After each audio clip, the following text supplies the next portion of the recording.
All right, hello and welcome to the video. Again, my name is Wade Smith, and again, I am a third-degree brown belt in Isshinryu karate with a year and 2 months of additional training in Gracie Jiujitsu.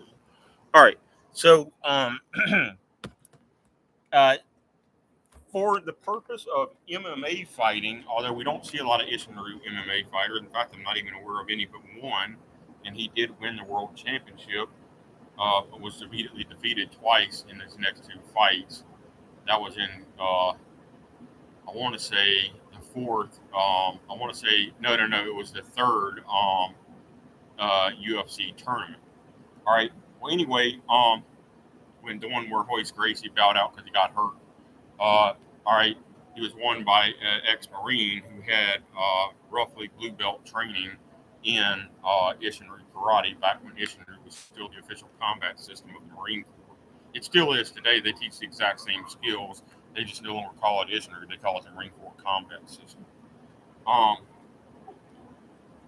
right. So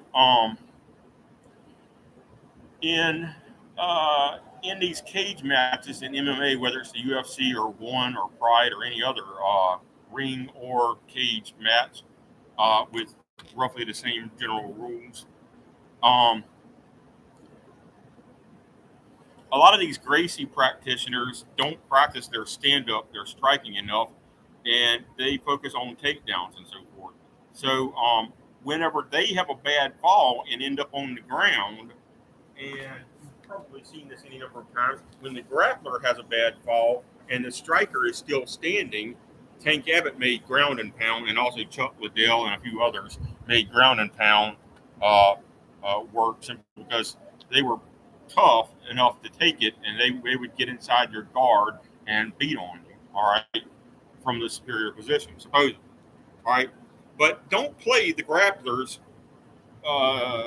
game, especially if you are an Isshinryu student, and don't play the Gracie grappler's game. Back if you're in a cage match, whether it's amateur or whether it's professional, or even if you're just sparring, don't play their game. All right. If the grappler has a bad fall and ends up down on the ground, don't even try to pass their guard. You probably can with a little effort, or maybe a lot of effort, depending on your skill level.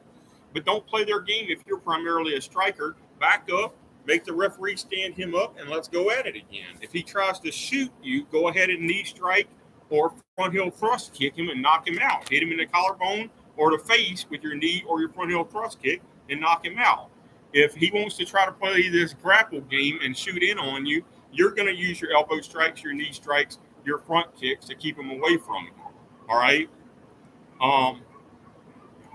And some guy on the internet was like, I'm pretty sure I know some grapplers that even if you broke their, because I was like, I'm going to throw, when I was 20 years old, I had 1,000-pound right cross and a multi-1,000-pound front thrust kick. And I was like, if I front thrust kick you in the sternum, it will break your sternum. Or if I hit you dead in the eye with a real full power right cross, it's going to break your orbital bone. And he's like, I know some grapplers that would just take it and beat you anyway with a broken orbital bone. Bullshit. Your eye is one of the most sensitive places on your body. It's probably even more sensitive than your groin. All right. If I break your orbital bone and your eye explodes out of socket, you are not going to beat me grappling. All right. It's just not happening.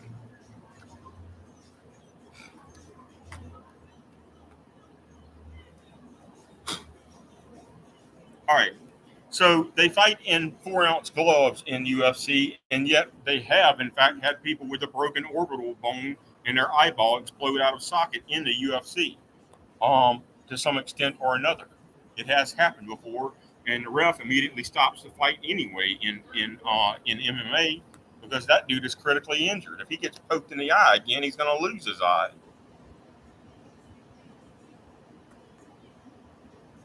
So, even if it was a street fight and you're a collegiate wrestler or a black belt in Gracie Jiu-Jitsu, once I land a couple really full power right crosses on you or front heel thrust kicks to your solar plexus and sternum, you're not beating me anyway. You're going to be crippled.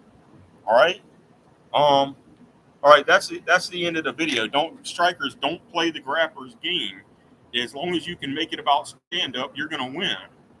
Stay away, even if he falls on the ground, try not to go down with him and back up. Don't even play ground and pound. Don't even bother kicking him in his butt or whatever. Back up and tell the referee to stand him up and start the fight over.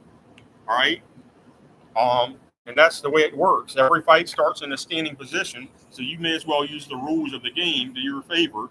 Back up and have the ref stand it back up and reset the fight.